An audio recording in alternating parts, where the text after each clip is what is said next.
kita mulai ibadah pada pagi hari ini. Mari kita satu pujian, hanya dekat Allah.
bersama anaknya.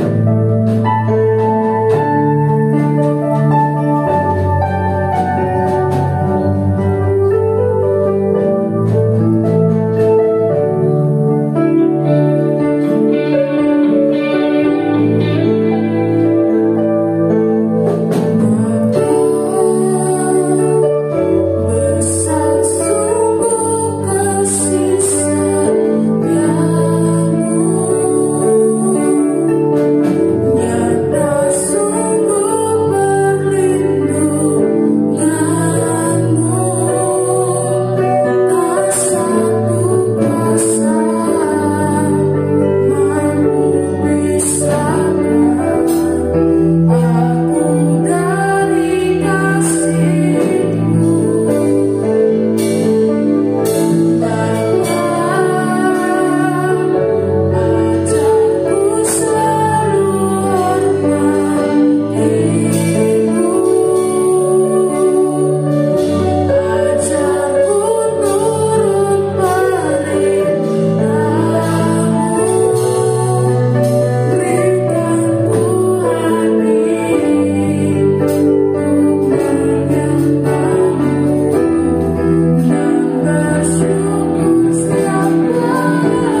hormat serta keagungan hanya bagi nama-Mu. Di dalam nama Tuhan Yesus Kristus, haleluya. Amin. Shalom. Siap bersama kita buat nama Tuhan, amin. Haleluya. Mari kita berpujian, ada satu sobatku yang setia.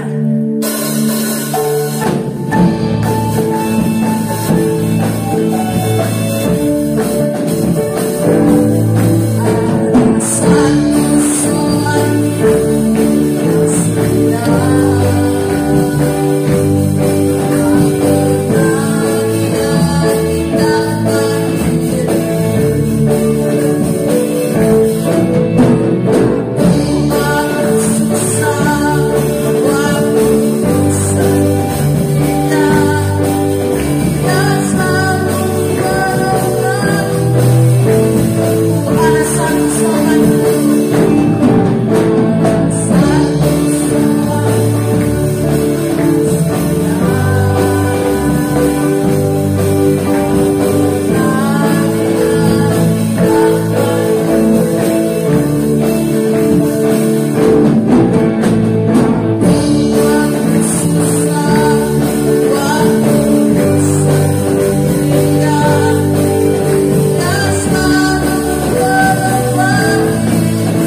Bapa di surga, saat ini Tuhan, kami mengundang Engkau hadir bersama kami di tempat ini di gereja GBS Kapernaum Tuhan. Biarkan Roh Kudus berkuasa di tempat ini Tuhan, sehingga kami boleh beribadah dengan baik dan nyaman ya Bapa. Terima kasih Tuhan, kami sudah memuji memuliakan nama-Mu, dan kami sudah menyembah meninggikan nama-Mu ya Tuhan Yesus. Dan tiba saatnya Tuhan, kami akan mendengarkan firman-Mu. Kiranya Engkau berapi setiap kami Tuhan. Biarkan apa yang kami dengar, biarkan bermakna dan dapat kami lakukan dengan baik dalam setiap kehidupan kami Tuhan. Berkati hamba-Mu Tuhan yang akan menyampaikan firman-Mu. Biarkan apa yang disampaikan boleh benar-benar berasal daripada Engkau Tuhan Yesus. Terima kasih, kami siap mendengar firman-Mu. Di dalam nama Tuhan Yesus Kristus kami sudah berdoa dan mengucap syukur. Haleluya. Amin. Halo. Ya, puji nama Tuhan. Yang hari ini kita belajar bersama-sama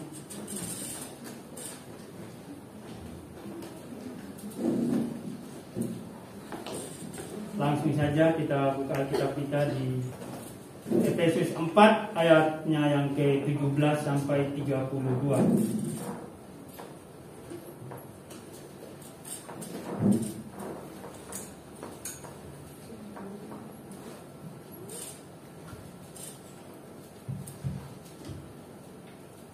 Efesus 4 ayat 17 sampai yang ke-32 dengan perkop di situ manusia baru.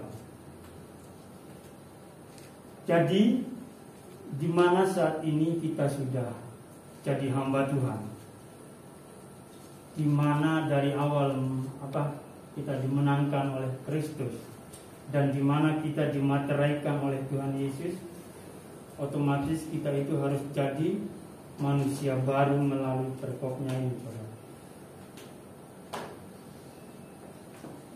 Jadi saya memberi tema siang hari ini buat kita semua Bapak Ibu Saudaraku, bagaimana memiliki karakter yang berubah.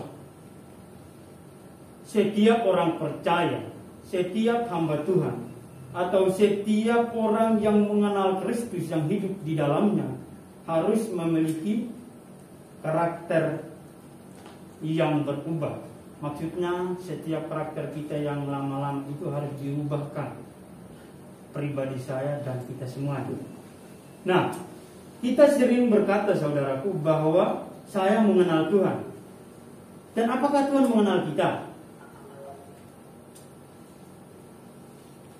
Seringkali kita bertanya atau berkata bahwa apakah Tuhan benar-benar mengenal saya dan saudara? Contohnya, saya akan contohkan saya dengan Adi yang di belakang yang paling ganteng. Saya boleh berkata bahwa saya sangat kenal sama Adi, dan dia adalah orang Sumba. Dia sekolah di Excelsius dan tinggal di Mulyasari. Apakah pribadi saya ini betul-betul mengenal isi hatinya Adi? Atau mengenal kerinduannya? Begitu pula sebaliknya, Adi kenal saya orang Sumba juga. Apakah Adi mengenal isi hati saya? Tidak semudah itu ya. Begitu pula dalam Tuhan saudara. Kita sering berkata, aku kenal Tuhan, pasti Tuhan kenal saya. Coba kita buka di Matius 7, 21-23. Matius 7 ayatnya yang ke 21, 22, 23. Coba ditayangkan. Kalau Efesus ini tidak usah kita bacakan. Ini firman Tuhan sudah nggak asing buat kita semua, tetapi namun demikian sangat penting sebagaimana kita pelajari untuk berubah dalam hidup kita. Matius 7 ayat 21 sampai 23 berkata demikian, bukan setiap orang yang berseru kepadaku, Tuhan, Tuhan akan masuk ke dalam kerajaan sorga, melainkan dia yang melakukan kehendak Bapakku yang di sorga. Dua-dua. Pada hari terakhir banyak orang akan berseru kepadaku, Tuhan, Tuhan, bukankah kami bernubuat demi namamu dan mengusir setan demi namamu dan mengadakan banyak mujizat demi namamu juga? Ayat 23. Pada waktu itulah aku akan berterus terang kepada mereka dan berkata, aku tidak pernah mengenal kamu, hanyalah daripadaku kamu sekalian pembuat kejahatan. Haleluya, saudara. Kita sering berkata bahwa aku mengenal Tuhan dan Tuhan mengenal aku. Tetapi kenyataan dalam firman Tuhan bahwa ini adalah orang-orang yang sungguh percaya, yang sudah melayani Tuhan dengan sungguh-sungguh, saudara. Pada akhirnya Tuhan berkata demikian, enyalah daripadaku, aku tidak mengenal kamu. Karena apa? Karena manusia pada saat itu di Efesus sana, mereka terus membuat kejahatan. Jadi pada akhirnya Tuhan tidak mengenal orang-orang yang di sana. Jadi tidak semudah itu kita mengenal Kristus dan kita berkata bahwa aku sudah mengenal Tuhan dan aku sudah jadi orang percaya dan aku sudah dipakai Tuhan yang luar biasa. No, tidak bisa berkata seperti itu. Tetapi kita harus benar-benar melupakan hal-hal yang lama. Kehidupan yang lama kita itu harus ditinggalkan. Nah, kita bisa berkata, saudara, bahwa hal-hal seperti itu yang mereka melakukan orang-orang yang sudah percaya Kristus di Efesus sana, tiba-tiba pada akhirnya Tuhan bilang, tidak kenal kamu kok. Nah, ini kita harus hati-hati. Terlebih khusus sebagai anak-anak Tuhan yang masih belajar kebenaran firman Tuhan, jangan menganggap diri kita bahwa semuanya itu sudah bisa. Jangan menganggap diri kita bahwa kita sudah mendalami firman Tuhan, tapi kita harus tahu tujuan kehidupan ini sebagaimana kita dimenangkan oleh Kristus Tuhan kita. Kita langsung poin yang atau ayat yang pertama kembali di Efesus tadi. Efesus 4 ayat 17 sampai yang ke 32. Kita akan membahas setiap ayat ya. Tidak usah kita bacakan, saya akan membahasnya. Nah, itu kita harus hati-hati, saudaraku, mengenai firman Tuhan di Matius tadi itu. Jadi kita harus tinggalkan kehidupan yang lama. Jangan seperti orang-orang di Efesus sana, sudah mengenal firman Tuhan, sudah hidup di dalam kebenaran, masih melakukan kejahatan, masih melakukan hal-hal dunia, maka pada akhirnya Tuhan akan menolak, tidak mengenal. Begitu pula dalam hidup kita. Kita jadi hamba Tuhan yang hidup di dalamnya, yang sudah belajar firman Tuhan, apalagi kita yang berteologi. Tiba-tiba dengan hal itu masih ada hal dunia dalam hidup kita, maka pada akhirnya Tuhan tidak mengenal hidup kita juga. Percuma, saudara, kita mengenal Kristus. Percuma juga kita dimateraikan oleh Tuhan sendiri. Kalau kita masih ada di dalam hal-hal dunia. Ayat 17 berkata, sebab itu kukatakan dan kutegaskan ini kepadamu di dalam Tuhan. Jangan hidup lagi sama seperti orang-orang yang tidak mengenal Allah dengan pikirannya yang sia-sia. Bapak ibu saudaraku, kalau kita kembali di Efesus sana, mereka itu hidup seperti orang-orang yang tidak mengenal Allah. Karena kenapa demikian? Rasul Paulus pada saat itu menasihatkan jemaat di Efesus supaya mereka itu tidak lagi hidup seperti orang-orang yang tidak mengenal Allah. Karena pikiran mereka akan sia-sia dengan pikiran mereka sendiri yang kosong. Kenapa saya bilang kosong? Dan kenapa firman Tuhan mengatakan bahwa pikirannya yang sia-sia? Karena mereka sudah hidup dalam kebenaran, tetapi masih saja melakukan hal yang tidak benar di hadapan Allah. Justru itulah Rasul Paulus menasihatkan mereka lagi supaya mereka tinggalkan kehidupan mereka yang lama, supaya mereka itu betul-betul hidup di dalam kebenaran dan menyesuaikan pribadi mereka itu sesuai dengan perintah Tuhan. Nah, Rasul Paulus juga memprotes kepada mereka semua. Dan bukan itu saja, bahkan Rasul Paulus memberikan nasihat buat mereka sekaligus menghimbau jemaat di Efesus supaya mereka jangan hidup seperti orang-orang yang tidak mengenal Allah pada saat itu. Padahal kalau kita melihat, saudara, mereka itu adalah orang-orang hebat, saudara. Orang-orang yang dipakai oleh Tuhan. Tetapi namun demikian mereka lupa. Ada kekeliruan dalam kehidupan mereka. Nah, begitu pula dalam kehidupan kita. Semuanya kita pada hari ini, kita sudah dimateraikan oleh Kristus. Kita sudah dimenangkan. Nah, apakah kita ini sudah benar-benar hidup di dalamnya? Dan apakah kita benar-benar melupakan kehidupan yang lama itu? Dan apakah kita benar-benar itu menjalani kehidupan ini sesuai dengan kebenaran firman? Yaitu yang sangat penting kita pelajari sebagai orang-orang yang percaya. Jadi orang yang hidupnya sia-sia adalah orang-orang yang tidak mengenal Allah. Tetapi kenyataan kita semua ini adalah mengenal Tuhan kita, Yesus Kristus, Allah kita yang hidup. Dia adalah Allah yang sungguh besar. Dia adalah Allah yang penuh kasih. Oleh sebab itu, jangan kita seperti orang-orang yang di Efesus pada saat itu. Sudah dimenangkan, malah masih melakukan kejahatan, masih melakukan hal-hal dunia. Seperti apa sih yang mereka lakukan pada saat itu? Banyak hal, saudara. Mereka saling membenci, saling bertikai. Kalau kita melihat di ayat 31, itu masuknya dari Efesus 17 ini, kita lari di ayat yang ke-31. Di situ jawabannya semua. Sebagaimana mereka itu melakukan hal yang seperti itu, saudara. Coba buka ayat 31 biar kita membuktikan. Ini segala kepahitan, kegeraman, kemarahan, pertikaian dan fitnah hendaklah dibuang dari antara kamu. Demikian pula segala kejahatan. Rasul Paulus mengatakan kepada mereka, menasihati, bahkan menegaskan buat mereka supaya mereka melupakan segala kepahitan, kegeraman, supaya mereka membuang semuanya. Tapi tidak, saudara. Masih saja mereka melakukan hal-hal seperti di ayat yang ke-31 ini. Nah, bagaimana dengan kita semua hari ini? Sebagai orang percaya, sebagai orang-orang yang sudah mengenal Kristus, apakah kita juga masih melakukan hal yang sama seperti orang-orang di jemaat di Efesus sana, di ayatnya yang ke-31 ini? Apakah di antara kita masih ada kepahitan dalam setiap kehidupan kita?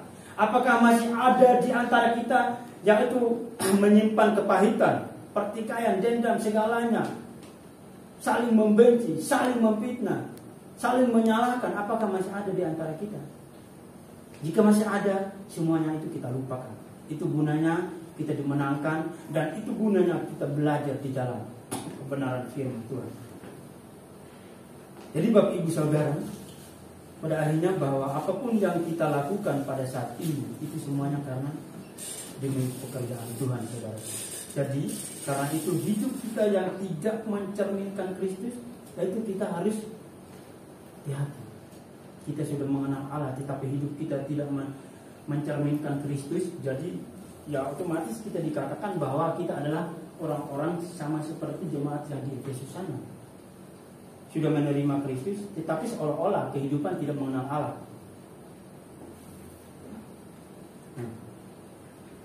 Lanjut lagi ayat yang ke-18.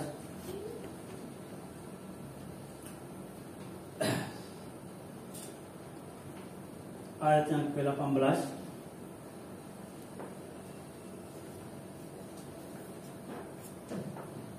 Dan pengertiannya yang gelap, jauh dari hidup persekutuan dengan Allah, karena kebodohan yang ada di dalam mereka, dan karena kedegilan hati mereka.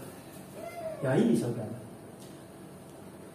Dengan pengertiannya yang gelap, sebagai orang percaya, sebagai anak-anak Tuhan, di saat kita hidup di dalam firman Tuhan, walaupun kita rajin bergereja, rajin baca firman Tuhan, rajin berdoa, tetapi tiba-tiba pikiran kita itu gelap, maka kita akan terjun di dalam dosa.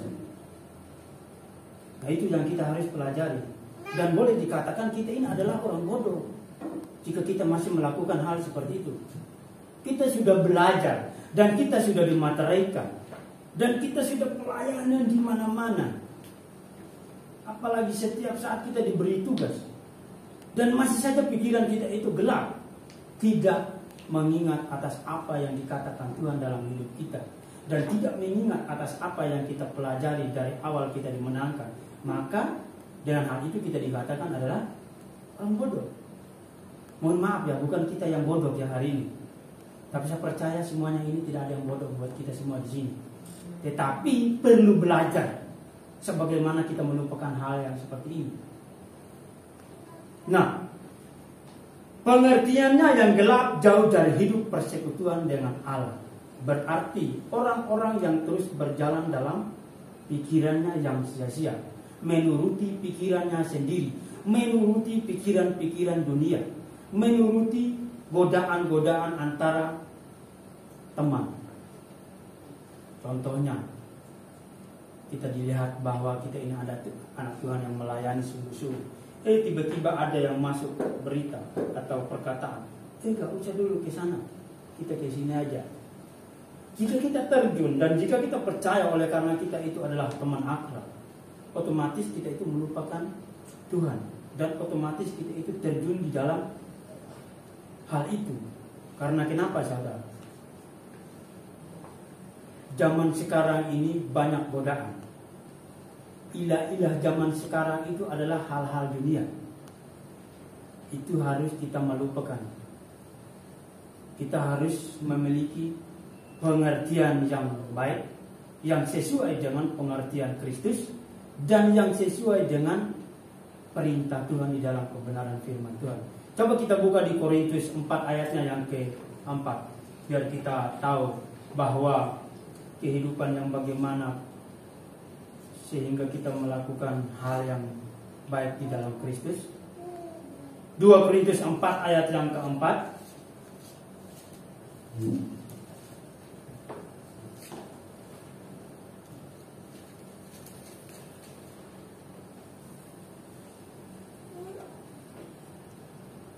Jadi saudara, kita harus terus belajar.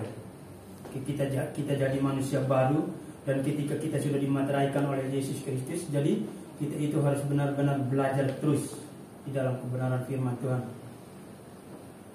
Jadi kita tidak boleh melupakan janji-janji Tuhan dalam setiap kehidupan kita sebagai anak-anak Tuhan.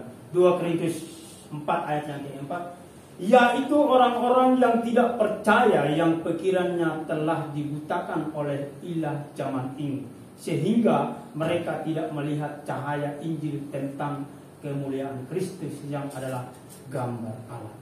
Puji nama Tuhan. Sebagai anak-anak Tuhan, sebagai orang-orang percaya, jika kita digodai oleh ilah-ilah zaman ini atau zaman sekarang, jika kita digodai oleh godaan-godaan dunia zaman sekarang, kita tahu sendiri, godaan dunia zaman sekarang itu sungguh menyakitkan hati kita sebagai orang-orang percaya jika kita terjun di dalam hal itu.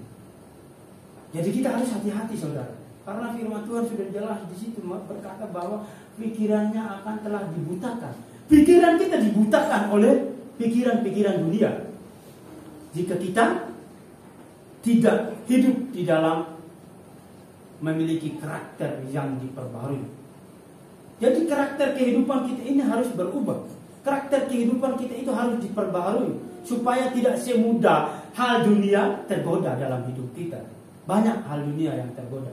Contoh pribadi saya juga, kemarin saya sempat digoda, saudara.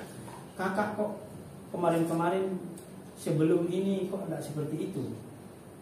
Sepertinya kakak dong tidak ada pikiran seperti keluarga lagi. Ya saya heran, saudara, masih ada ya teman-teman saya atau adik-adik saya yang berkata demikian. Ya itu sebuah ujian dalam hidup saya. Memang pada saat itu semua keluarga di sini tahu di mana saya itu mengadakan persatuan anak Sumba di dalam ikatan bola kemarin. Saya sangat saya sangat merangkul bagi setiap kehidupan mereka. Tetapi tiba-tiba saya mendapatkan firman Tuhan ini, ternyata itu salah. Ternyata itu adalah dunia yang membuat saya senang hanya sesaat. Tapi ternyata mereka bertanya, kakak macam bukan keluarga ya? Lain sekali pikirannya, tidak sama seperti dulu.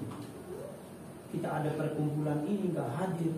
Kita bilang mau membangkitkan bola lagi gak hadir. Nah sekarang kan bangkit lagi. Tetap tim yang kemarin itu yang saya bangkitkan, populasi Indah FC, tetap mereka pakai.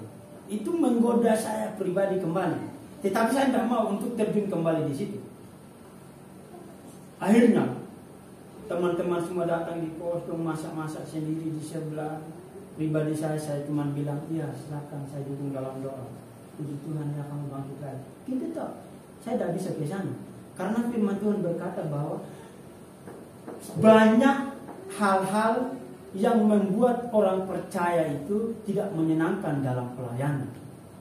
dan banyak godaan-godaan dunia sebagai orang percaya yang sudah mengenal Kristus yang membuat kita itu melupakan firman Tuhan. Bisa-bisa kita lupa baca firman Tuhan, saudara. Ini pribadi saya, mohon maaf. Kalau saya mengikuti terus godaan ini, saya lupa baca firman. Bisa-bisa suatu hari tidak bisa baca satu ayat pun, apalagi kalau satu pasal. Itu pribadi saya. Dan bisa-bisa juga lupa berdoa. Bisa-bisa juga lupa bersekutu dengan Tuhan. Jika masih hidup terus di dalam pergaulan yang salah. Itulah sebabnya sebagai anak Tuhan kita harus belajar. Supaya kenapa? Kita tidak jadi manusia yang seperti orang-orang di Efesus sana. Nah, biarkan kita menjadi manusia yang baru. Dan kita sudah menerima Yesus sebagai juru selamat kita. Nah, itulah mengandung arti bahwa kita tidak lagi mengikuti cara hidup kita yang lama. Saya belajar di situ. Bagaimana kehidupan ini tidak mengikuti hidup yang lama, yang kemarin-kemarin, yang Bapak Ibu Saudara sudah mengetahui. Begitu pula dalam setiap kehidupan kita. Bagaimana cara hidup kita yang lama, yang kemarin-kemarin. Bagaimana caranya untuk kita melupakan. Nah, bagaimana caranya untuk saya masuk atau untuk kita masuk di dalam jalan yang benar? Bagaimana caranya untuk kita benar-benar masuk di dalam kehidupan yang baru yang Tuhan sediakan buat setiap kehidupan kita? Nah, itulah sebabnya kita harus terus belajar. Jadi, yang menyebabkan jemaat di Efesus pada zaman itu mereka hidup seperti orang-orang yang tidak mengenal Allah. Karena apa, saudara? Karena mereka tidak hidup di dalam persekutuan dengan Allah. Nah, itu yang harus kita clear dalam hidup kita juga. Kalau kita melihat mereka itu jemaat di Efesus, mereka orang percaya, tetapi mereka lupa melakukan persekutuan dengan Allah. Apakah dalam hidup kita juga begitu? Kita sudah jadi orang percaya, kita sudah jadi anak-anak Tuhan, atau kita sudah jadi orang teologi, apakah kita juga lupa persekutuan dengan Allah? Seberapa banyak yang masih belajar dalam kebenaran firman Tuhan di sini? Seberapa banyak yang masih belajar di teologi-teologi, yaitu di kampus teologi? Yaitu kita sendiri di sini. Oleh sebab itu, apakah kita itu hanya sekedar teologi? Dan apakah kita ini hanya sekedar orang percaya? Tidak bisa. Justru kita harus terus belajar untuk bersekutu dengan Allah. Karena Allah kita adalah Allah yang sungguh baik, Allah yang dahsyat, Allah yang memampukan kita, dan Allah yang memberi kehidupan buat kita semua. Yaitu Tuhan kita, Yesus Kristus, Allah kita yang hidup, Allah yang memampukan kita, Allah yang membentuk kita, Allah yang mengarahkan kita kepada jalan yang benar. Oleh sebab itu, kita harus betul-betul menjadi anak-anak Tuhan yang baik, menjadi anak-anak Tuhan yang benar, menjadi anak-anak Tuhan yang terus belajar, yang terus berdoa, dan yang terus bekerja keras demi kemuliaan nama Tuhan. Maju lagi ayat yang ke-19, saudaraku.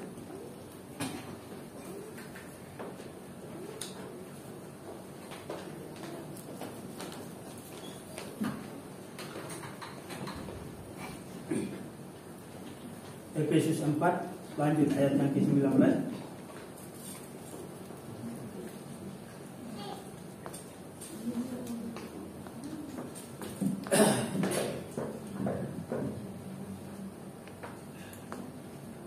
Jadi kita ingat itu, saudara, supaya kita benar-benar memiliki gaya hidup sebagai manusia baru di dalam Kristus.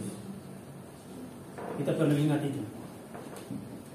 Nah, ayat yang ke-19, perasaan mereka telah tumpul sehingga mereka menyerahkan diri kepada hawa nafsu dan mengerjakan dengan serakah segala macam kecemaran. Haleluya. Perasaan mereka telah tumpul sehingga mereka menyerahkan diri kepada hawa nafsu dan mengerjakan dengan serakah segala macam kecemaran. Kalau kita melihat jemaat di Efesus pada saat itu, saudaraku, dengan kebodohan mereka sehingga mereka itu memiliki kegigilan hati mereka, maka perasaan-perasaan mereka itu mati. Apa artinya perasaan kita itu mati?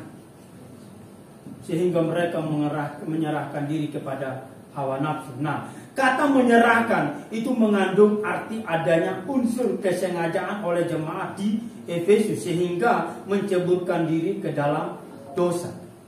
Begitu pula dalam kehidupan kita. Kita sudah dikenal sebagai anak Tuhan. Kita sudah dikenal sebagai orang percaya. Apakah pemikiran kita ini tumpul? Atau apakah perasaan kita ini tumpul untuk terjun ke dalam dosa? Nah, itu kita hati-hati. Dan di dalam pelayanan kita tidak boleh kita serakah dalam melayani Tuhan. Belajar firman Tuhan, bersekutu dengan Allah, dan merenungkan firman-Nya. Tidak semudah itu kita serakah, dan tidak boleh kita mengikuti hawa nafsu kita. Contoh, kita dikatakan, oh saya sudah pintar, saya sudah jadi anak Tuhan, saya sudah jadi anak teologi, saya sudah STH. Apakah mengikuti gaya hidup kita itu yang ber-STH? Apakah mengikuti gaya hidup kita ini karena kita sudah teologi baru kita serakah sehingga kita terjun di dalam hawa nafsu? Boleh saya katakan nafsu belajar atau nafsu melayani Tuhan? Tidak bisa, saudara. Justru kita tunggu dulu panggilan dari Tuhan. Kita disuruh pelayanan, oke, melayani dengan baik. Kita diarahkan kemana, ya sudah, kita terjun di situ. Supaya kita jangan salah melayani Tuhan. Itulah sebabnya orang-orang di Efesus di sana itu mereka serakah sehingga mereka bisa terjun di dalam hal-hal yang lama. Coba kita buka di Galatia 6 ayat 7. Biar kita memastikan bahwa kehidupan yang serakah, kehidupan yang menuruti hawa nafsu kita tahu di situ. Galatia 6 ayat 7.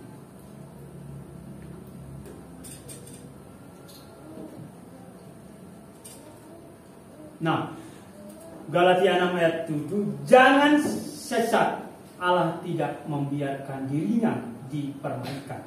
Karena apa yang ditabur orang itu juga yang akan dituai. Ya, ini kita harus tahu, saudara. Di dalam kita pelajari firman Tuhan, di saat kita menjadi orang-orang percaya, jika kita menabur dosa, otomatis yang kita tuai itu adalah maut. Karena upah dosa adalah maut. Nah, kita harus hati-hati. Kita sudah jadi anak Tuhan, kita sudah jadi orang percaya, masih ada dosa di dalam hidup kita. Oleh karena hawa nafsu kita melakukan dengan serakah atas apa yang ditawarkan oleh dunia saat ini. Nah, kita menabur dosa, jadi menuai lagi, yaitu maut. Karena upah dosa adalah maut. Nah, itu kita harus hati-hati, saudara. Sebagai orang percaya, kita harus menyadari supaya tidak menjadi orang-orang yang seperti di Efesus sesuai dengan pasal ini. Jadi kita harus belajar supaya tidak terjadi hal demikian. Jadi anak Tuhan, jadi orang percaya, sudahlah kita belajar dengan baik, lupakan hal-hal yang lama. Lanjut ayat yang ke-20, 21, 22. Ini kita belajar dengan per ayat, saudaraku, biar kita lebih memahami dan lebih kita diberkati sebagaimana kita berubah. Sebagai kita itu, sebagaimana kita merubahkan karakter kita sendiri. Saya pribadi juga belajar, saudara, untuk merubahkan hidup saya sendiri. Karena hidup saya ini yang lama-lama boleh dikatakan penuh dengan dosa, penuh dengan jalan yang gelap, penuh dengan jalan yang berliku-liku. Saya baca firman Tuhan ini, nangis saya, saudara. Ternyata apa yang saya melakukan pada saat itu, semuanya itu salah semuanya. Semuanya itu tidak benar di hadapan Allah. Nah, itulah gunanya hari ini kita belajar bersama. Lanjut ayat 20, 21, 22. Tetapi kamu bukan demikian. Kamu telah belajar mengenal Kristus. 21. Karena kamu telah mendengar tentang Dia dan menerima pengajaran di dalam Dia menurut kebenaran yang nyata dalam Yesus. ayat 22, yaitu bahwa kamu berhubung dengan kehidupan kamu yang dahulu, harus menanggalkan manusia lama yang menemui kebinasaannya oleh nafsunya yang menyesatkan. Haleluya. Kalau kita masih hidup di dalam kehidupan kita yang lama, dan kalau kita masih menuruti jalan-jalan kita yang lama, pasti kita akan celaka. Dan pasti kita tidak menemui yang namanya hidup baru di dalam Kristus. Maka sia-sialah waktu kita dimateraikan oleh Allah kita sendiri. Nah, itu kita harus tahu tujuan kehidupan. Nah, ini berarti bahwa jemaat di Efesus itu sebagai orang-orang yang tidak mengenal Allah. Karena apa? Mereka mengikuti pilihan mereka sendiri, tidak mengikuti perintah Tuhan, atau tidak mengikuti perintah Rasul Paulus, tidak mengikuti nasihat Rasul Paulus pada saat itu, sehingga terjadi hal seperti ini, saudara. Maka pada akhirnya mereka itu tidak hidup dengan tenang, tidak hidup sebagai manusia baru. Nah, begitu pula dalam kehidupan kita sebagai orang percaya. Kita sudah dimateraikan, dan kita sudah ada di dalam kebenaran firman, dan kita sudah ada di dalam jalan yang benar. Apakah kita masih kembali dalam hidup yang lama? Dan apakah kita masih ada pikiran-pikiran yang kotor? Apakah masih ada hal-hal buruk yang membuat rumah tangga kita itu kacau? Apakah masih ada hal-hal yang tidak menyenangkan sehingga dalam pekerjaan kita itu kacau? Pindah sana, pindah sini. Tidak cocok segala-galanya terhadap bos. Pindah sana nggak cocok, pindah sana nggak cocok. Loh, karena kita serakah dengan pekerjaan. Syukurilah atas apa yang kita terima, supaya kita jangan salah melangkah. Karena itulah Paulus pada ayat sebelumnya menasihatkan mereka supaya mereka tidak terus hidup seperti orang-orang yang tidak mengenal Allah, yaitu ayat 29, bahkan kembali di ayat 21. Gak usah dibuka, itu saudara, baca sendiri saja. Kembali di ayatnya yang 29, kita tarik kembali kepada ayat yang kita sudah baca tadi, di ayat yang ke-31. Itu semuanya yang Tuhan larang, itu semuanya yang harus kita melupakan. Di ayat 29 dan ayat 31. Itulah tujuan Rasul Paulus, sehingga beliau mengatakan kepada jemaat di Efesus. Begitu pula dalam kehidupan kita saat ini. Firman Tuhan pada hari ini menegurkan kita dan mengingatkan kembali sebagaimana kita hidup di dalam kebenaran, supaya kita jangan ada celah dan jangan ada pikiran berdua hati. Sudah jadi orang percaya, masih ada lagi gelapnya. Sudah jadi anak Tuhan, masih ada anak dunianya separuh. Itu kan tidak boleh. Tetapi tidak mudah kita pelajari. Tetapi sedikit waktu demi waktu kita belajar, pasti kita melupakan dunia kita yang lama. Amin. Amin. Hari demi hari pasti kita melupakan hal-hal yang sudah kita melewati, yang buruk maupun bagaimana caranya, pasti kita melupakan. Asalkan kita terus belajar, dan asalkan kita terus berdoa dan mendekatkan diri terus kepada Tuhan. Nah, lanjut lagi Bapak Ibu Saudaraku, di ayatnya yang tadi ayat berapa? 22. Lanjut lagi 23, 24, 25.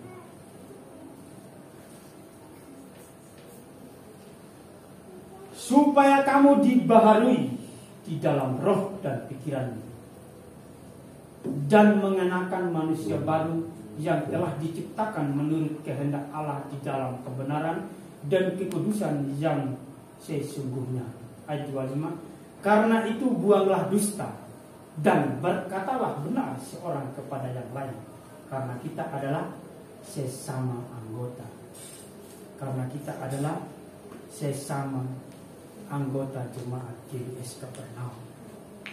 Bapak Ibu Saudaraku, menjadi manusia yang baru, yaitu manusia yang hidupnya mencerminkan bahwa ia mengenal Allah. Nah, manusia yang memiliki karakter Kristus, dan kita harus menjadi manusia yang memiliki tindakan Kristus dan harus memiliki pikiran Kristus. Sebagai orang percaya, sebagai anak-anak Tuhan yang masih belajar, jika kita menganggap diri kita bahwa sudah dimateraikan oleh Tuhan, berarti saya sudah jadi orang percaya. Tidak usah belajar lah, tidak usah baca firman lah, tidak usah terlalu bersekutu dengan Allah lah, atau tidak usah banyak-banyak berdoa lah. Salah. Justru kita lebih tekun dalam belajar. Biar satu hari satu ayat tok. Kalau tidak mampu satu pasal, apalagi satu hari dari Kejadian sampai Wahyu. Wah, kalau zaman sekarang bisa gila, ya kan? Tidak bisa baca. Kita mampukan dulu satu hari satu ayat. Bukan hanya baca begitu tok. Mampu dalam arti, mampu membacanya, mampu merenungkannya, mampu menafsirkannya, dan mampu tarik dalam pribadi untuk kita melakukan dalam setiap kehidupan kita. Itulah sebabnya kata mampu. Bukan hanya mampu berkata-kata doang, tidak.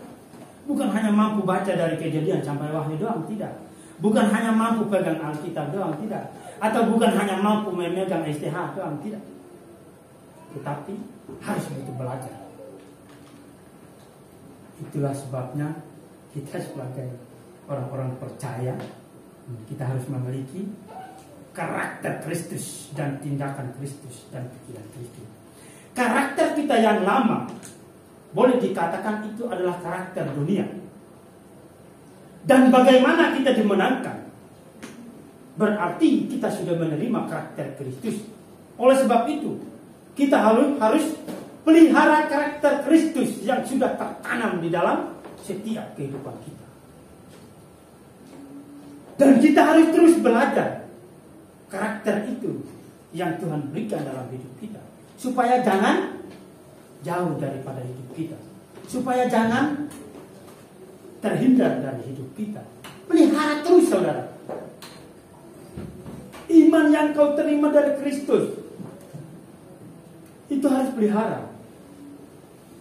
Jika Anda punya karunia dari Kristus sendiri, itu karena pemberian Allah dari apa? Pemberian Allah, yaitu setiap kehidupan. Pelihara, saudara. Jangan engkau membangga-banggakan karena engkau punya karunia. Tidak bisa. Justru kalau kita bangga-banggakan, Anda dan saya dan saudara bisa mudah jatuh. Karena kita tidak pelihara karakter Kristus yang sebenarnya yang kita terima dari sejak kita dimaterikan. Walaupun ada saatnya kita bertengkar, suami istri atau adik-adik saudara kita atau sekeliling, itu tidak masalah, itu hal biasa lah. Tetapi kita harus ingat dari sejak kita dimaterikan, sebagaimana kita memiliki karakter Kristus dan tindakan Kristus. Oleh sebab itu kita harus memiliki tindakan yang positif sebagai anak-anak Tuhan. Bukan tindakan yang serakah atau tindakan yang nafsu karena kita sudah berteologi, atau bukan tindakan yang artinya yang tidak menyenangkan hati sesama, terlebih khusus kepada Tuhan. Kita bertindak karena kita orang percaya, tetapi tidak menyenangkan hati Tuhan. Kita salah. Kita sudah digaris merah oleh Tuhan. Itu hati-hati. Tindakan kita harus benar kepada Allah kita. Dan kita harus memiliki pikiran yang efektif sesuai dengan pikiran Kristus. Tidak semudah itu kita berpikir bahwa kita ini adalah sudah orang-orang percaya. Kita sudah dipakai oleh Tuhan. Dan saya sudah sangat luar biasa. Jangan. Walaupun kita pelayanan di mana-mana, tetapi tindakan, pikiran, dan karakter kita tidak pelihara, otomatis kita akan salah. Otomatis kita akan terjun di dalam dunia gelap. Banyak hamba Tuhan sekarang. Dan banyak berita-berita baru yang kita dengar, saudara. Sudah dipakai yang luar biasa, pelayanan di mana-mana, jadi hamba Tuhan yang baik dan dijempol, punya karunia, tetapi masih terjun dalam dosa, tidak pelihara karakter Kristus, tidak pelihara pemikiran Kristus, tidak pelihara tindakan yang sebenarnya. Maka dengan itu terjun di dalam dunia yang tidak menyenangkan hati Tuhan. Apalagi buat kita semua sesama. Percuma ya, dia begini-begini, pelayanannya begini. Dia sangat luar biasa, dia dijempol, dia dibangga-banggakan. Ternyata kenapa bisa terjun dalam dosa? Ya itu yang kita harus keliru. Mohon maaf, Bapak Ibu Saudara, jemaat yang dikasihi oleh Tuhan. Marilah kita memiliki pikiran Kristus yang baik. Jangan memiliki pikiran yang tidak menyenangkan hati Tuhan. Rubahlah sikap kita, rubahlah pikiran kita, rubahlah tindakan kita yang keliru-keliru dari hari lepas hari yang kemarin. Dan biarkanlah Roh Kudus berkuasa dalam hidup kita. Supaya apa? Supaya kita tidak mendukakan Roh Kudus, saudaraku. Karena banyak hal yang saya dapat melihat juga, banyak hal yang dapat saya mendengar juga. Hamba-hamba Tuhan, orang teologi lagi, itu hati-hati. STH lagi, hati-hati saudara. Memang kehidupan ini mudah digoda oleh dunia, tetapi kita harus pelihara pikiran-pikiran itu. Nah, Paulus berkata, buanglah dusta kita itu. Harus buang. Semuanya kita harus melupakan. Oleh sebab itu, nasihat Paulus sangat berguna bagi kita semua. Nasihat Rasul Paulus di mana pada zaman itu di Efesus sana sangat berguna buat kita semua hari ini, melalui kebenaran firman Tuhan yang kita tabur hari ini, supaya kita benar-benar menjadi orang percaya yang memiliki karakter yang baru. Ayat 26, 28, 27, 28.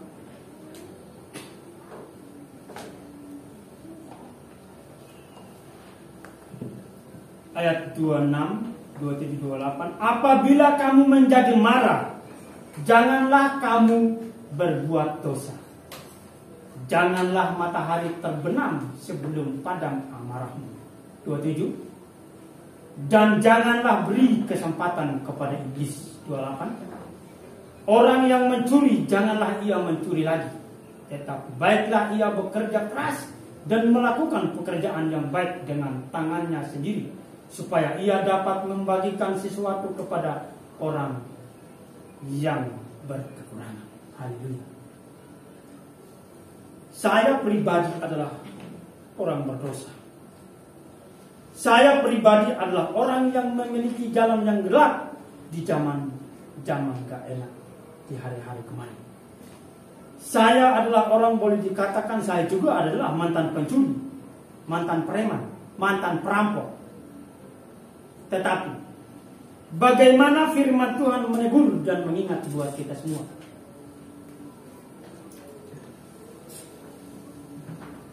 Kita harus tahu tujuan kehidupan ini. Kalau kita jadi pemarah, buanglah amarah itu. Memang marah itu tidak masalah, marah saja. Tuhan Yesus sendiri marah kok. Waktu masuk Yerusalem, menemukan orang kerumunan, orang banyak yang berjualan di depan bait Allah. Tuhan Yesus marah loh saudaraku. Dihambur-hamburkan barang mereka. Tuhan Yesus langsung buka-buka kandang mereka. Semua seperti burung-burung, apa dagangan mereka dihambur semua. Tetapi kita harus tahu bahwa itu bukan Tuhan marah. Justru itu adalah sebuah contoh sebagai orang percaya. Justru itu adalah sebuah contoh sebagai anak Tuhan, supaya kita tahu, oh ternyata kalau marah harus jangan lama-lama ya. Ya itulah sebuah contoh daripada Tuhan kita Yesus Kristus. Kita tahu marah itu tidak masalah, tetapi kita harus tahu tujuannya yang mana dulu. Contoh pribadi saya, sering bertengkar sama istri. Seberapa banyak kita yang sudah menikah? Banyak dong. Pernah nggak bertengkar dalam rumah tangga? Pasti pernah. Begitu pula dalam hidup saya. Bertengkar, tetapi jangan sampai pagi udah bertengkar, iblis sudah begini. Dia kan sudah dengar. Siangnya bertengkar lagi, iblis sudah dekat. Sore bertengkar lagi, masuklah iblis. Malam bertengkar lagi, jadi sudah. Terjadi sudah hal yang buruk. Terjadi sudah kebencian yang sungguh dahsyat di antara suami istri, saudara dan sesama. Tetapi namun demikian, jika ada pertengkaran di antara kita semua, kalau pagi kita bertengkar, ya sudahlah, pagi itu habis sudah. Ngapain diperpanjang? Ngapain ada siang, ada sore, ada malamnya? Ya kan? Itu hati-hati. Terlebih khusus yang belum menikah, itu harus belajar. Siapa tahu nanti tiba-tiba menikah, dari pagi ketemu pagi, bahkan terus, gak ada titiknya. Nah, itu hati-hati. Itu harus belajar dari kita-kita yang sudah menikah juga. Bagaimana cara kehidupan rumah tangga itu biar tahu posisi. Adik senyum-senyum ini, rencana menikah kayaknya. Nah itu, hati-hati. Karena firman Tuhan berkata, tidak ada gunanya marah sampai matahari terbenam. Nah, oleh sebab itu, kenapa bisa terjadi hal seperti itu di jemaat di Efesus, saudaraku? Nah, mereka itu harus benar-benar jadi hamba Tuhan yang baik. Ada beberapa hal juga di situ yang dapat kita pelajari atau dapat kita belajari bagaimana kita harus memiliki karakter yang baik. Yang pertama situ, bagi jemaat di Efesus, mereka tidak hidup dalam persekutuan dengan Allah. Kenapa terjadi hal-hal seperti ini, saudaraku? Padahal mereka sudah orang percaya loh. Padahal mereka sudah jadi hamba Tuhan. Padahal mereka sudah jadi pelayan-pelayan yang baik. Tapi kenapa bisa terjadi demikian? Karena ada 3 hal yang mereka lakukan. Yang pertama, mereka tidak hidup di dalam persekutuan dengan Allah. Yang kedua, jiwa mereka tidak diperbaharui. Jiwa mereka tidak perbaharui di dalam Kristus. Sudah jadi hamba Tuhan, mereka sudah pelayanan, tetapi jiwa mereka tidak perbaharui. Karena apa? Karena mereka kurang percaya kepada firman Tuhan. Karena mereka tidak percaya perintah Tuhan. Yang ketiga, mereka memberi kesempatan kepada iblis untuk membawa kembali kepada jalan kehidupan mereka yang lama. Apakah di antara kita semua juga seperti jemaat di Efesus pada siang hari ini? Jika kita masih bingung, mari kita belajar bersama. Amin. Mari kita terus berjuang. Mari kita terus belajar sebagaimana supaya kita tidak jadi seperti jemaat di Efesus. Mari kita terus belajar untuk bersekutu dengan Allah kita. Dan mari kita terus untuk memperbaharui jiwa kita di dalam melayani Tuhan. Dan mari kita belajar untuk tidak membuka celah buat iblis, supaya iblis yang sebenarnya tidak membawa kita kepada jalan-jalan kita yang lama. Dan biarkan kehidupan baru itu masuk dan ada di dalam kehidupan kita sebagai orang-orang percaya. Ayat 29. Janganlah ada perkataan kotor keluar dari mulutmu, tetapi pakailah perkataan yang baik untuk membangun di mana perlu, supaya mereka yang mendengarnya beroleh kasih karunia. Haleluya. Sebagai orang percaya, sebagai anak Tuhan, jika kita membuang perkataan kita yang kotor, yang tidak menyenangkan hati keluarga sesama maupun kepada sekeliling kita yang lebih dekat, jika kita mengeluarkan kata-kata kotor yang membuat menyinggung perasaan mereka, maka mereka tidak terberkati. Maka kita percumalah menjadi anak-anak Tuhan. Tetapi jika demikian kita membuang hal-hal seperti itu, perkataan kotor kita membuang, maka orang yang mendengar dan orang yang kita ajak berbicara, mereka akan terberkati oleh karena perkataan kita yang sedap dan baik. Oleh sebab itu, kita harus mengendalikan diri untuk terus menjaga lidah kita. Itu yang terutama. Lidah kita walaupun sebuah anggota yang kecil, tetapi bisa mengadakan perkara-perkara yang sungguh besar. Lidah kita ini sebuah anggota yang kecil sekali, tetapi kalau kita salah berbicara sebentar, langsung mengundang masalah yang besar. Langsung keluarga bilang atau tetangga, kenapa kamu gini-giniin saya? Saya lapor di Pak RT, saya lapor di ini, lapor di itu. Jadi perkara besar, saudaraku.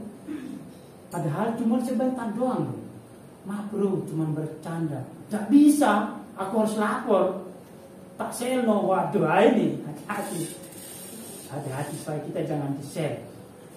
Hati-hati. Lidah kita. Bahkan kita bisa diibaratkan lidah ini seperti api yang bisa membakar hutan yang sangat besar.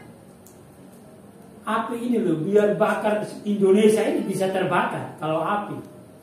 Ya kan? Bisa. Nah begitu pula dalam lidah kita. Salah berkata. Perkataan kita saja biar berkata di Surabaya sini. Atau biar kita berkata di mana tempat. Jika itu memang mendatangkan masalah yang besar. Dan jika itu mendatangkan hal-hal yang sungguh-sungguh tidak menyenangkan buat hati sesama, bisa tersebar di mana-mana. Bahkan kita diposting-posting di media. Si ini begini-begini, begitu-begitu. Waduh, ada lagi yang story-story. Nah itu, kita harus hati-hati. Mari kita semua belajar untuk menjaga lidah kita. Kemarin-kemarin contohnya masih ada bentak-bentak teman. Itu pribadi saya juga, saudaraku. Dalam pekerjaan juga kadang kali saya pusing, bentak-bentak teman saya. Ya namanya kalau capek ya. Tetapi kita harus tahu, tidak boleh begitu. Kerja yang baik, jangan banting-banting itu besi. Nah, kita dapat uang dari barang itu. Itu memang wajar kalau kita menegur. Tetapi kalau kita kembali dalam firman, berarti kita itu marah dong. Karena kita bentak orang. Tapi kita harus menyadari, saya bentak tadi, maaf ya. Kembali kita minta maaf sama mereka. Itu yang namanya anak Tuhan yang terus belajar. Jika kita tahu diri kita bahwa kita itu mendatangkan marah atau mendatangkan dosa, cepatlah minta maaf kepada keluarga kita di sekeliling kita, supaya tidak larut apa yang menjadi kemarahan itu. Nah, jadi marilah kita menjadi terus belajar mengendalikan diri kita, terlebih khusus lidah kita, agar kita dapat memakai kata-kata yang baik untuk saling membangun, dan supaya kita tidak menjadi batu sandungan bagi orang lain, tetapi biarlah orang lain terberkati oleh karena perkataan kita yang sedap. Terlebih khusus dalam rumah tangga dulu kita. Kalau kita belum mampu kepada orang lain, clear dulu dalam rumah tangga kita. Sebagai suami, bagaimana memiliki pemikiran yang efektif dan bagaimana mengeluarkan kata yang membuat anak istri itu menyenangkan. Kita terlebih dulu sebagai imam rumah tangga harus belajar dahulu. Begitu pula dalam kehidupan seorang istri. Di mana yang suami katakan dan di mana yang suami arahkan. Sebagai istri juga harus menerima dengan baik, bukan menerima dengan hati yang dongkol. Maaf ya, bukan menerima hati yang bentak. Tidak, justru itu perlu kerjasama di dalam suatu rumah tangga untuk membangkitkan rumah tangga. Tanpa adanya kerjasama, rumah tangga tidak akan bangun. Rumah tangga tidak akan terbangkit. Biar kita tidak punya apa-apa, biar kita keperluan sehari-hari saja, biar tidak punya, atau sederhana begitu saja seperti saya, saudaraku. Ya pribadi saya tidak masalah, saya bilang. Yang penting kita tetap bersyukur, karena memang itulah jalan hidup yang Tuhan berikan dalam hidup saya dan saudara. Sebab itu kita lanjut lagi ayat 30 dan 31. Dan janganlah kamu mendukakan Roh Kudus Allah yang telah memeteraikan kamu menjelang hari penyelamatan. 31. Segala kepahitan, kegeraman, kemarahan, pertikaian, dan fitnah hendaklah dibuang dari antara kamu. Demikian pula segala kejahatan. Seberapa banyak di antara kita yang memiliki jalan-jalan gelap sebelum zaman sekarang? Pribadi saya alami, saudara. Seberapa banyak di antara kita yang memiliki hati yang penuh dengan amarah terhadap keluarga dan sesama. Pada saat itu juga saya seperti itu. Seberapa banyak di antara kita yang memiliki pikiran-pikiran yang kotor sebelum sekarang. Pribadi saya juga alami, saudara. Oleh sebab itu, firman Tuhan menegur dan menasihatkan kembali buat kita semua, supaya tidak kembali kepada jalan yang lama. Rasul Paulus memberikan solusi kepada jemaat di Efesus, atau membuka jalan keluar bagi permasalahan yang dihadapi oleh mereka, supaya mereka harus membuang segala dosa yang mereka lakukan. Begitu pula dalam kehidupan kita. Firman Tuhan hari ini membuka jalan kehidupan bagi setiap kehidupan kita. Firman Tuhan hari ini menegur dan menasihat kembali buat setiap kehidupan kita, supaya dosa, segala dosa yang telah kita buat di hari lepas hari yang kemarin-kemarin, kita buang semua. Biarkan kita diperbaharui, supaya kehidupan kita ini di dalam Kristus, kita benar-benar memiliki hidup yang baru. Itulah sebabnya Rasul Paulus terus menegaskan, terus menegur, terus menasihati buat jemaat di Efesus sana. Dan sangat penting buat kita semua. Puji Tuhan, punya Rasul Paulus yang seperti beliau, memiliki hati yang melayani sepenuh hati, tidak pernah mundur sekalipun mereka meremehkan firman Tuhan, yaitu jemaat di Efesus. Dan begitu pula dalam kehidupan kita. Kita sangat bersyukur kita punya Allah seperti Yesus Kristus, yang punya firman-Nya yang selalu hidup sekarang, dari dulu, sekarang, sampai selamanya, yang terus mengingatkan, yang terus memberikan kita kesempatan, yang terus membuka jalan hidup buat kita. Namun kita ada salahnya, tetapi tetap Tuhan buka jalan supaya kita tidak terus untuk salah. Sangat bangga, saudara, kita punya Tuhan seperti Yesus Kristus, Allah kita yang hidup, untuk tidak saling memfitnah, untuk tidak saling bertikai, dan biarkan kita berhenti untuk mengeluarkan kata-kata kotor. Oleh sebab itu, mari menurunkan semuanya. Mari terus belajar. Kita melupakan hal itu, terlebih khusus anak muda. Ini memang cocok buat anak muda. Cocok. Karena kehidupan kita masih panjang, dan proses belajar kita masih panjang, dan apalagi kita masih di dalam bangku belajar. Sangat penting buat anak muda. Oleh sebab itu, masuk di ayat terakhir. Ayat terakhir kita, ayatnya yang ke-32. Tetapi hendaklah kamu ramah seorang terhadap yang lain, penuh kasih, mesra, dan saling mengampuni, sebagaimana Allah di dalam Kristus telah mengampuni kamu. Bapak, Ibu, Saudaraku, Rasul Paulus memberikan solusi atau jalan keluar bagi jemaat di Efesus di sana, agar jemaat di Efesus mereka mengampuni di antara satu dengan yang lain, karena mereka terlebih dahulu diampuni oleh Tuhan, di mana Tuhan Yesus disalibkan. Segala dosa mereka dan segala perbuatan mereka telah diampuni oleh karena Yesus disalibkan waktu itu. Begitu pula dalam kehidupan kita. Sebagai orang percaya, sebagai anak-anak Tuhan, kita sudah dimateraikan dan kita sudah diampuni oleh Kristus Yesus. Di mana waktu disalibkan. segala dosa kita sudah diampuni. Segala dosa kita, segala perbuatan kita yang jahat, segala perbuatan kita yang tidak menyenangkan hati sesama maupun kepada Tuhan sudah diampuni. Tetapi apakah kita tahu tujuan kehidupan ini di dalam pelajari firman-Nya?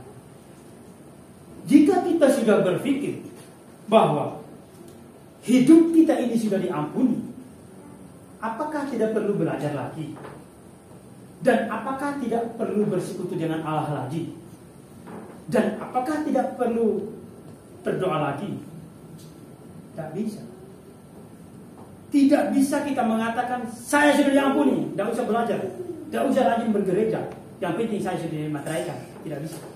Justru kita harus terus berlomba-lomba untuk belajar lebih bertekun dan lebih merenungkan firman supaya kita mampu melakukan dalam setiap kehidupan kita. Ingat, bukan hanya kita sudah menerima Kristus, dan bukan hanya kita sudah tertanam di dalam kebenarannya, dan bukan hanya kita sudah masuk di dalam naungan kasih-Nya sehingga kita seenak-enaknya tidur, gak usah baca firman, gak usah rajin bergereja, gak usah berdoa, tidur-tidur aja lah, makan-makan aja lah. Loh, gak bisa. Justru lebih berdoa lagi, lebih bertekun lagi, dan lebih semangat lagi. Supaya apa? Supaya benar-benar kasih Allah nyata dalam hidup kita, supaya benar-benar Kristus hidup dan terang Kristus nyata dalam hidup kita. Mari semuanya belajar, saudara. Biarkan kita terus belajar. Nah, satu hal lagi, Paulus menasihatkan mereka buat jemaat di Efesus. Untuk apa? Untuk saling mengampuni sebagaimana Allah mengampuni dahulu mereka. Begitu pula dalam hidup kita. Kita sudah belajar firman yang begitu banyak. Kita sudah jadi hamba Tuhan. Kita sudah jadi anak-anak teologi. Kita juga harus tahu cara mengampuni kepada keluarga kita. Jika masih ada keluarga kita yang jengkel kita, atau ada keluarga kita yang melakukan hal-hal buruk yang membuat hati kita marah, atau yang membuat hati kita tidak nyaman, kita belajar untuk menasihatkan mereka, dan kita belajar untuk mengampuni mereka. Memang tidak gampang loh saudaraku, tidak gampang.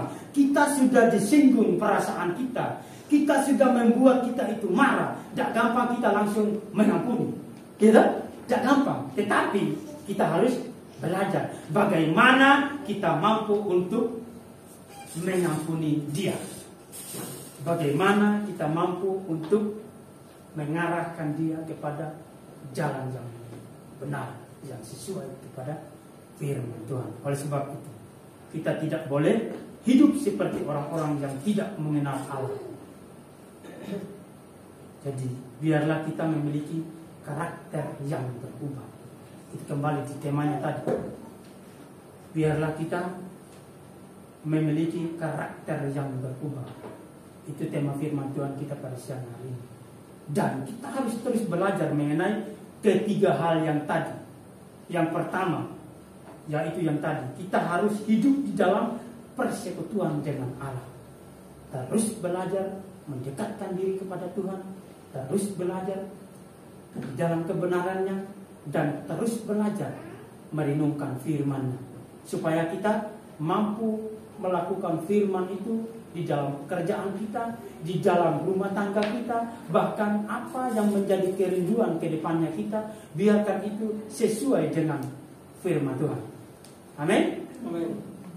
Dan yang kedua, kita harus memiliki jiwa yang diperbaharui. Jiwa kita ini harus diperbaharui. Tidak boleh kita berpikir kita sudah dimaterikan, berarti seluruh tubuh kita sudah diperbaharui. Memang benar, di saat kita dimaterikan oleh Tuhan, memang seluruh tubuh kita diperbaharui, ya toh? Tetapi kita harus belajar untuk terus memperbaharui jiwa kita, supaya kita dilihat bahwa kita adalah anak Tuhan yang mempunyai jiwa yang baru di dalam Kristus Yesus. Supaya ada bedanya. Sebelum kita dimenangkan, sebelum kita dimaterikan, Beda di saat kita sudah dimaterikan. Beda jauh dalam penilaian keluarga kita atau sesama. Dulunya dia sebelum dimaterikan oleh Kristus, sebelum fokus dalam kebenaran, begitu-begitu saja. Sekarang kok begitu ya? Nah ini, bangga nggak kita sebagai orang percaya? Pasti kita bangga, saudara. Kenapa kita harus bangga? Karena memang Tuhan kita itu adalah Allah yang dasar. Karena memang Tuhan kita itu adalah Tuhan yang sejati. Maka kita harus bangga. Karena jiwa kita diperbaharui oleh Tuhan sendiri. Roh Kudus sendiri yang bekerja dalam hidup kita. Sehingga jiwa kita diperbaharui. Jadi yang ketiga lagi yang tadi, kita jangan lupa loh. Yang ketiga, ini penting sekali khusus anak muda. Yang ketiga, kita tidak boleh membuka kesempatan buat setan. Supaya setan itu tidak membawa kembali kita kepada jalan yang lama. Atau supaya tidak kembali kepada kehidupan kita yang lama-lama. Dari tahun ke tahun itu. Sebelum kita dimaterikan. Nah, sekarang kita sudah dimaterikan. Apakah kita masih membuka celah buat iblis untuk dia tarik kita seperti bawa kembali kita kepada hal-hal dunia? Nah, itu yang kita perlu pelajari. Yang seperti saya katakan tadi, contoh yang sangat simpel, seperti pertengkaran saja. Contoh pertengkaran rumah tangga saja. Udah bertengkar pagi, siang, sore, malam, ya itu setan akan masuk. Akhirnya membawa kembali kita kepada jalan yang salah, sehingga terjadi kebencian yang sungguh dahsyat buat keluarga. Itu saudara, kita harus lupakan. Kita tidak boleh buka celah. Bagaimana caranya supaya kita tidak buka celah sama iblis? Ingat, di dalam kebenaran firman Tuhan dan di dalam Yesus Kristus tidak ada dusta. Amin. Di dalam Yesus tidak ada dusta, karena dia adalah Allah yang sejati. Tetapi dusta itu ada di iblis.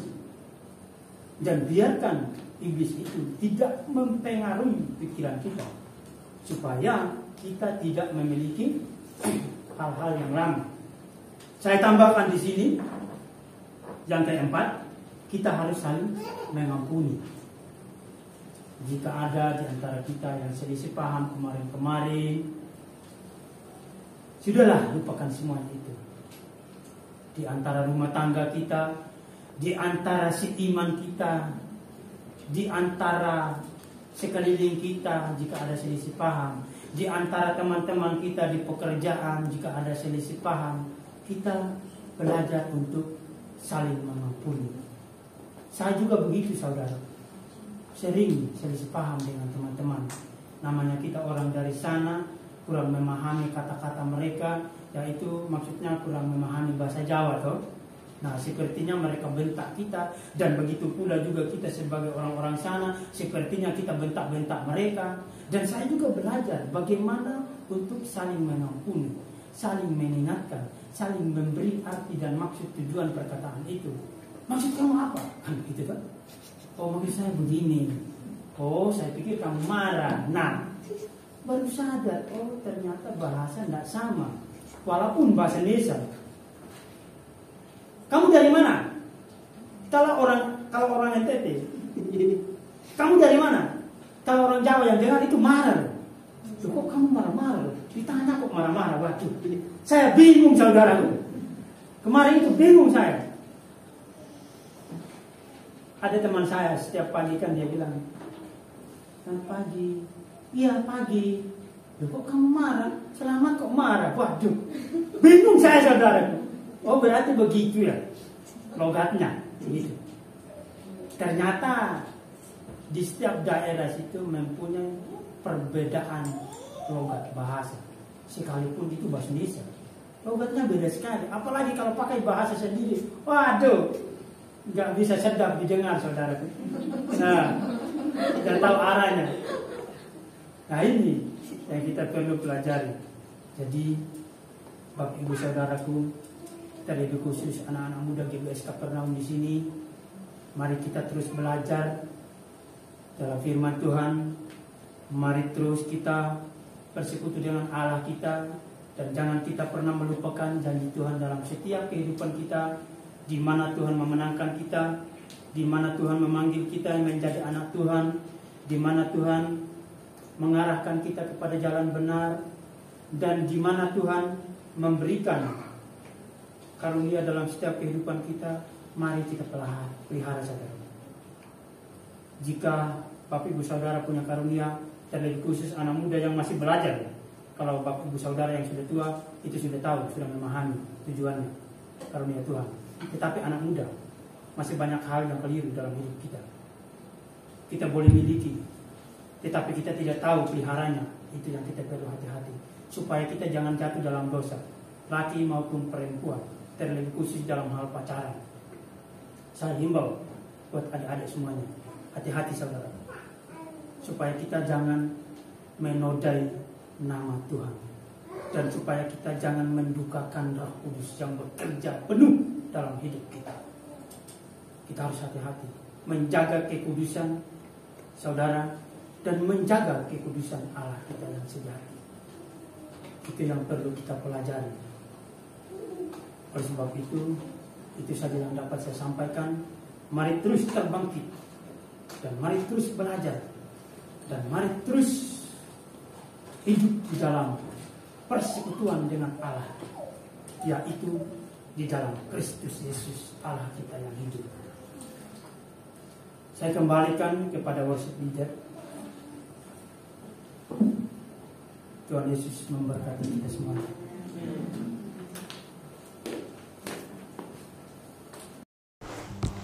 Orang yang duduk dalam lindungan yang maha tinggi dan bermalam dalam naungan yang maha kuasa akan berkata kepada Tuhan, tempat perlindunganku dan kubu pertahananku, Allahku yang kupercayai.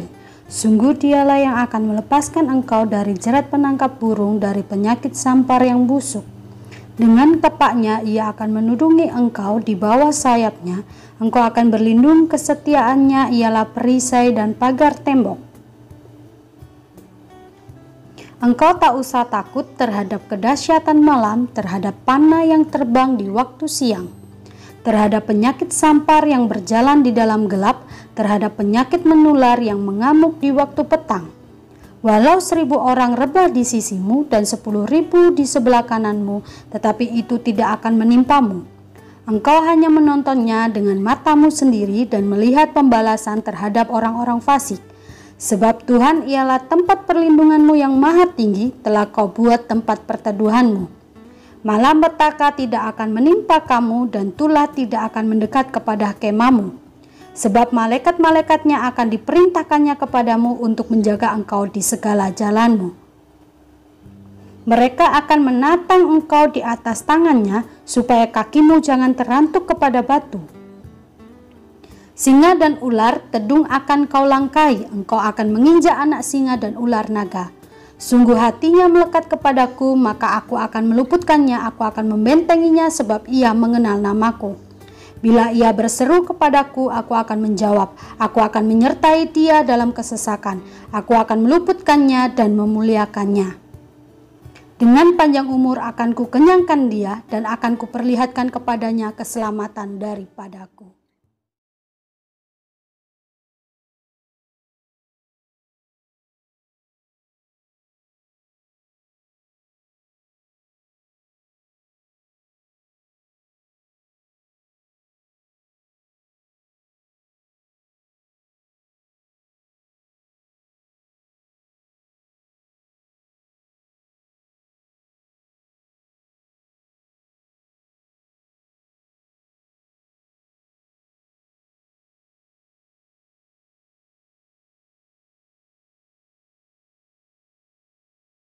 Puji Tuhan, mari kita sama-sama bantu diri, kita akhiri pada kita.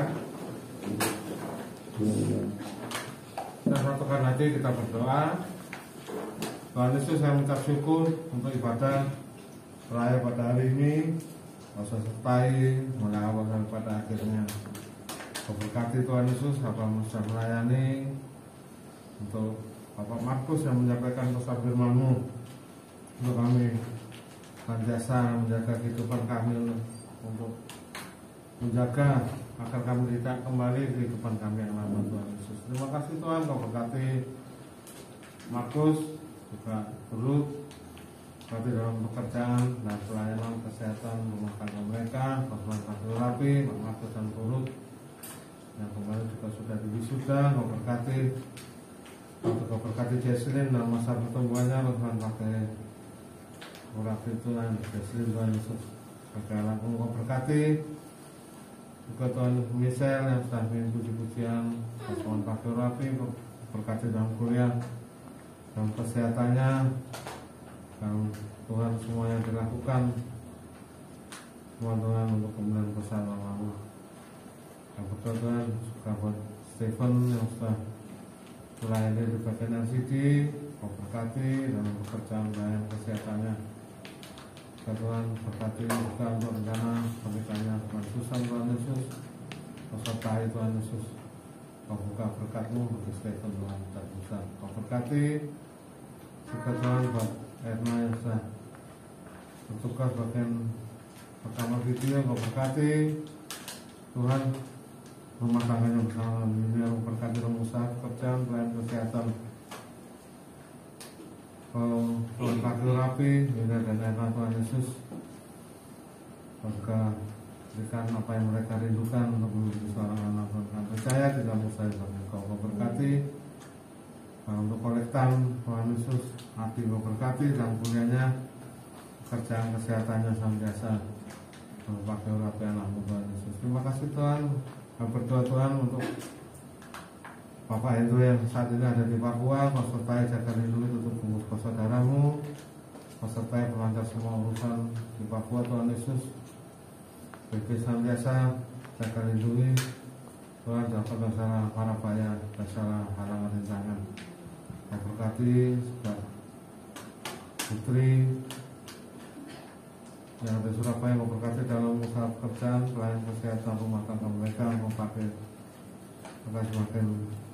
semakin indah di depan. Kau berkati juga telepon dan media Tuhan Yesus dalam sekolah mereka beri hikmat dan kesehatan sebagai kepada Kau berkati buat Tuhan Yesus Junior mainkan musik juga telepon dan Bima. Kau berkati Bima dan sekolahnya, beri hikmat-Mu kesasan banyak senantiasa kepada. Terima kasih Tuhan. Dan berdoa buat mereka sudah memberikan persembahan, Kau kembalikan berkat berlipat kali ganda dan persembahan kolektor, diakonia maupun perpuluhan. Kau berkati Tuhan Yesus buat anak-anak saat ini sedang sakit, Kau jamah pulihkan sembuhkan, yang dalam masalah Kau berikan jalan keluar, dan dalam ikatan Kau berikan kebebasan Tuhan Yesus. Terima kasih Tuhan. Kami juga serahkan rencana Natal Tuhan Yesus dalam tangan-Mu. Kau cukupkan dana yang dibutuhkan segala Tuhan Yesus, apapun Tuhan Yesus. Untuk panitia Kau berkati, untuk Tante, Stephen, juga semua yang Tuhan mendukung acara Natal Kau berkati. Terima kasih Tuhan Yesus Kristus. Kau tutup fokus, namun Kau saudaramu tutup fokus keluarga, kesehatan, harta benda, perjalanan kami. Jauhkan kami Tuhan dari segala mara bahaya, kecelakaan, kecelakaan, penyakit, orang jahat, dan segala gangguan serangan kegelapan, dan segala medis, santai, senang balik, penapis, kegelapan. Supaya Tuhan kucurkan berkat-Mu, berkat uang, makanan, pakaian, kesehatan, pakai damai sejahtera, menyerahkan perlindungan santai, senang kehidupan kami. Kau jauhkan kami dari segala wabah corona, penyakit bahaya, penyakit menular, penyakit mati dan lemah kejahatan. Mari kita terima berkat Tuhan, karena berkat daripada Allah Bapa, kasih daripada Tuhan Yesus Kristus, serta penyertaan Roh Kudus senantiasa menyertai kamu saat ini sampai selama-lamanya. Mari kita berdoa. Bapa kami di surga, dikuduskanlah nama-Mu, datanglah kerajaan-Mu, jadilah kehendak-Mu di bumi seperti di surga. Berikanlah kami pada hari ini makanan kami yang secukupnya, dan ampunilah kesalahan kami, seperti kami juga mengampuni kesalahan kami, dan janganlah kami dalam kecelakaan, dan lepaskanlah kami daripada jahat. Karena Engkau kerajaan dan kuasa dan kemuliaan sampai selama-lamanya. Amin. Tuhan Yesus memberkati.